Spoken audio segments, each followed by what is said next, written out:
Assalamualaikum warahmatullahi wabarakatuh. Kembali lagi dengan kelompok SMPN 43 Surabaya. Di sini saya Farah Eka Damayanti dan teman-teman saya ada Hanina Nur Afifah, Istazul Rizki, dan juga Indah Khairunisa.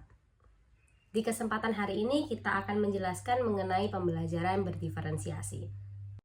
Pengertian pembelajaran berdiferensiasi dikutip dari dua sumber, yakni dari Tomlinson 2001 yang menerangkan bahwasanya pembelajaran berdiferensiasi merupakan usaha penyesuaian proses pembelajaran di kelas untuk memenuhi kebutuhan belajar peserta didik sebagai seorang individu.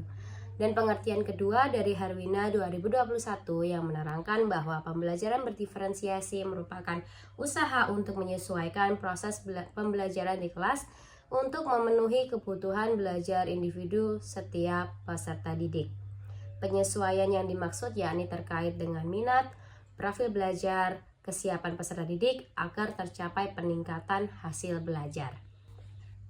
Yang kita ketahui bahwasanya di kurikulum Merdeka ini kita sebagai guru dituntut untuk menyediakan pembelajaran berdiferensiasi untuk mengakomodir kebutuhan para peserta didik yang memiliki karakteristik yang berbeda-beda agar terciptanya tujuan pembelajaran yang relevan. Selanjutnya ada materi kedua yang akan disampaikan oleh rekan saya. Keragaman peserta didik menurut Tomlinson tahun 2011 dipandang dari 3 aspek. Yang pertama, kesiapan belajar, yang kedua, minat belajar, yang ketiga, profil belajar. Kesiapan belajar merupakan pengetahuan dan keterampilan awal dari apa yang sudah dimiliki oleh peserta didik terhadap materi pelajaran yang akan dibahas. Contohnya, biasanya murid itu ada yang sebelumnya belum memiliki pengetahuan awal atau belum belajar materi tersebut.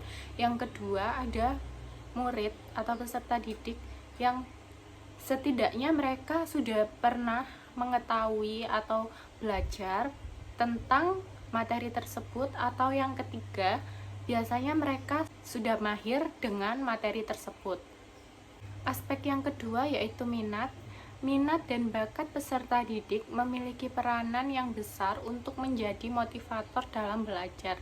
Jadi biasanya peserta didik memiliki minat atau bakat, misal dalam bidang olahraga atau bahasa.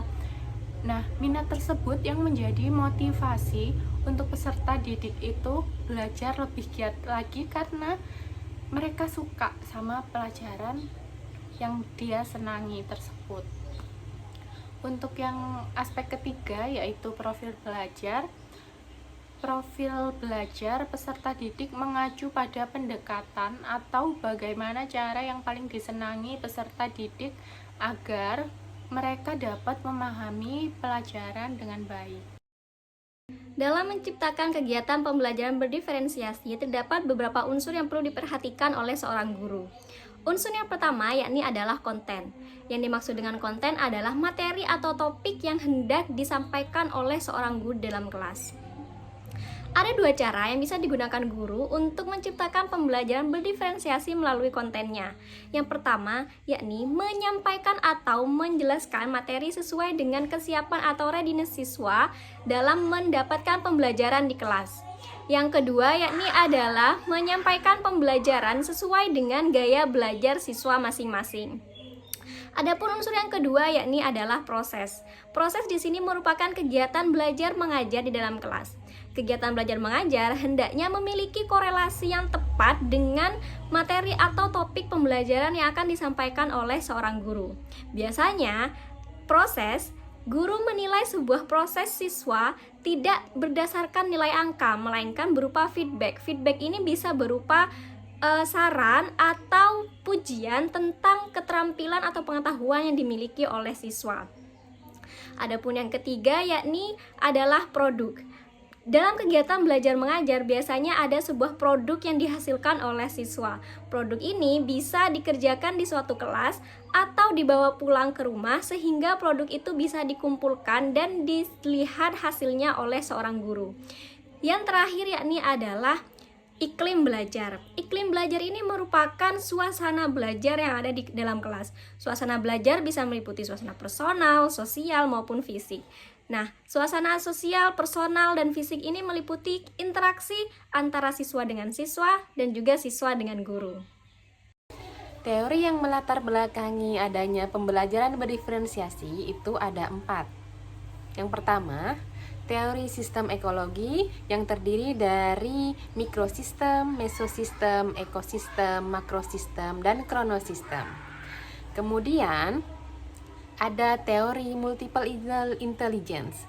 Teori multiple intelligence ini ada kecerdasan verbal linguistik, kecerdasan logis matematis, kecerdasan spasial visual, kecerdasan kinestetik jasmani, kemudian kecerdasan musikal, kemudian kecerdasan intrapersonal, kemudian kecerdasan interpersonal, dan yang terakhir adalah kecerdasan naturalis. Kemudian, selain 2 teori tersebut, ada teori Zone of Proximal Development atau ZPD, atau yaitu zona antara tingkat perkembangan aktual dan tingkat perkembangan potensial, seperti yang sudah kita pelajari pada semester 1.